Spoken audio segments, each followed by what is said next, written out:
बिस्मिल्लाहिर्रहमानिर्रहीम या नअबुदु व इय्याका नस्तईन। मेरे पाकिस्तानियों, आजकल एक अंग्रेजी में रेन ऑफ टेरर कहते हैं, खौफ फैलाया जा रहा है। एक खौफ की फिजा बनाई गई है कि जो भी कोई तहरीक इंसाफ से कुछ भी उसका कनेक्शन हो, रिश्तेदार हो, पॉलिटिक्स से कोई कनेक्शन ना हो, रिश्तेदार भी किसी तहरीक इंसाफ वाले का हो, कोई बिजनेस पार्टनर हो, यानी कोई भी किसी की कनेक्शन तहरीक इंसाफ के साथ हो, उसके ऊपर तशद्दुद, उनके ऊपर जुल्म, उनकी बिजनेसेस बंद, उनके घरों के ऊपर छापा। यानी ऐसी मैंने तो अपनी जिंदगी में इस तरह के कभी हालात नहीं देखे।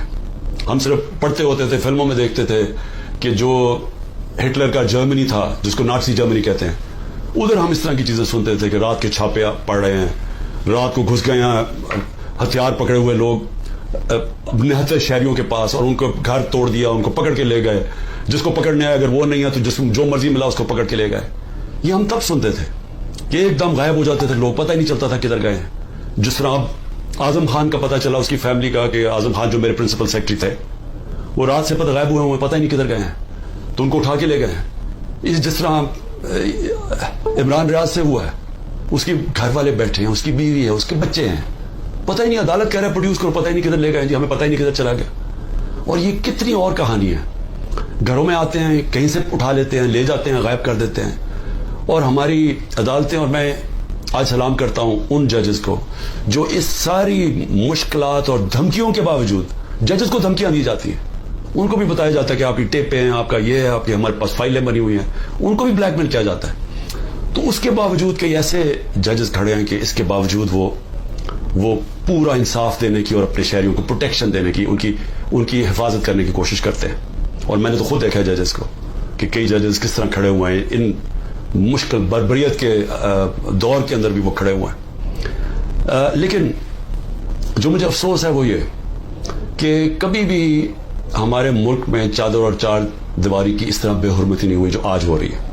और मुझे ऐसे लगता है कि प्लान किया हुआ है कि आदमी सोचता है कि ठीक है, जो मर्जी करना करें, मुझे करें, लेकिन जब घर की औरतों पे पहुंचते हैं तो ये बड़ा मुश्किल होता है हमारे माशरे में कि कोई भी आदमी फिर उससे मुतासर ना हो। और मैं आज उनकी बात नहीं करूंगा जो चले गए हैं, मैं उनकी बात करूंगा जो इस मुश्किल बर्बरियत के दौर में और इस जुल्म के दौर में आज भी खड़े हुए हैं। मैं उनको खास तौर पे आज सलाम करना चाहता हूं, क्योंकि मुझे खबरें आती हैं कि लोग किस किस मुश्किल से गुजर रहे हैं, घरों से बाहर रह रहे हैं, उनकी बिजनेसेस बंद कर दी हैं, उनके कारोबारों के ऊपर उन्होंने बंद ही नहीं किया, उनको नुकसान पहुंचाया जा रहा है कारोबार को।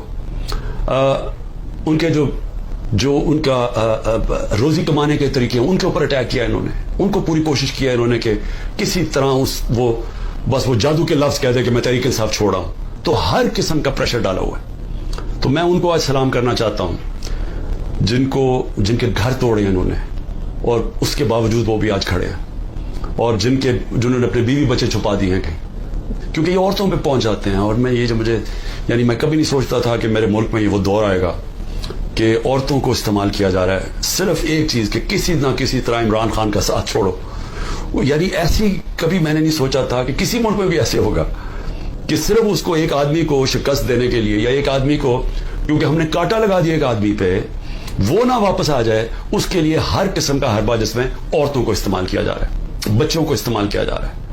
आमिर मुगल हमारे इस्लामाबाद के वो एक कारकुन थे। अब मैं ये आपको इसलिए बता रहा हूं